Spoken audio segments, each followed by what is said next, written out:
In my mind, it's a young woman starting with just rejoicing in springtime. And it's a waltz, and it's actually one of the simplest musical things. I was actually had in the back of my mind, being an opera person, about Juliet's Waltz, you know, the opening of Romeo and Juliet, where she's just a kid and just excited about life. And then things happen. And then this, the character in my mind falls in love. And there's a lot of complicated feelings about that. And then the trees one is walking into a forest and having a horrible discovery. Could possibly be the character's lover or just anyone, obviously, that you come across. And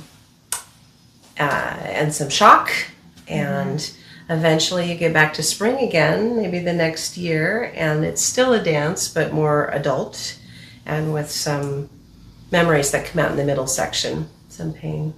But working through the pain. Mm-hmm. And I think that is what the text is to a degree. Absolutely. On that one. Yeah, I agree. She was a lesbian, and of course that wasn't said overtly at the time. She was born in 1880, so, you know, but just some subtle things about her sensuality and thoughts about love.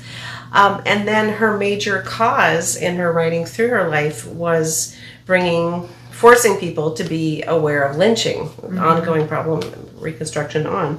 And that is a really hard thing to work into a song cycle. Yes. That was a struggle, but I did really like the poem that was talking about this that we ended up using. And it's different than the others, and then it's very formal. It's a sonnet structure and starts off talking about trees, and you have no idea where it's going, and then it takes you there. So wanted to include that because it was such an important part of her career and her passion. And then I tried to construct a story arc that would include that, and that slotted in the songs that worked in that kind of artificial plot. So it wasn't, they're from different times of her life and different publications, but we made a single product out of it.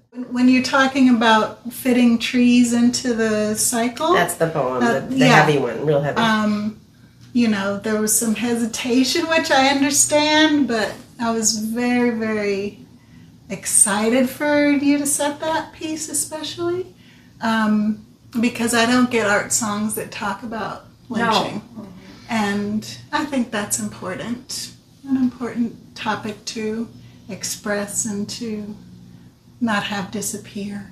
No. So, yeah. Yeah, we had a very direct conversation about that, because I know there's some white artists who it looks like they're taking someone else's story, that they're appropriating it, using it, manipulating it. In this case, it's, you know, obviously not where I'm coming from. Mm-hmm. And it's interesting, too, because I'm a church musician, and it brings in some Good Friday references. So it kind of universalizes it, I think, in a good way. Yeah. But I had so many versions of that song and tried them out with Ellaina, which has been great to, you know, hear the actual singer as opposed to just, here's the music, make it work. Mm-hmm. You know, you want to write for the person. So, so we collaborated that way as well. Evanescence, oh my gosh. That is so fun to think. Thank you so much. But really, like the want of you, like there. That's just a little tiny transition one, but tiny, it's important dramatically. It's filled with emotion and infused with your musical choices.